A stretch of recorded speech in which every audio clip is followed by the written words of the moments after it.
I remember getting a call from a U.S. bankruptcy trustee who wanted me to appraise a house on a large piece of land. And after I said sure, he said, by the way, the last appraiser we hired got chased away by the bankrupt man's common law wife with a 2x4 and German Shepherd guard dogs. I told the trustee, there is no way I'm going to do this appraisal unless you make sure I'm safe. Since this was under the jurisdiction of the U.S. Trustee's office, he said, no problem, we'll have a U.S. Marshal escort me. The Marshals decided to meet me at the local police station and were going to follow me to the property. I met these guys who had uniforms that looked like Sam McCloud from the old TV show. And the local police then got interested in what was going on, and they decided to follow the U.S. Marshals who were going to follow me to the property.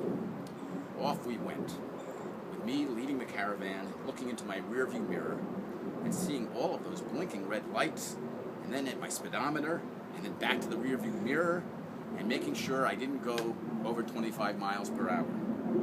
You never know. Well, we get to the property, and the marshals get out, and one guy pulls out a shotgun and says to the other, I'm not going to get bit by no German Shepherd. And he told me to go knock on the door. There I was with a clipboard in my hand and a camera around my neck.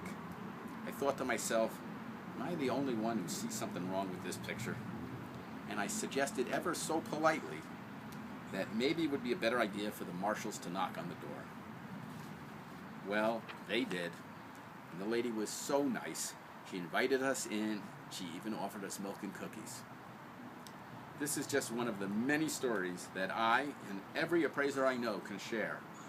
It's why being an appraiser is so cool. I invite all of you out there to share your stories on why it's cool to be an appraiser.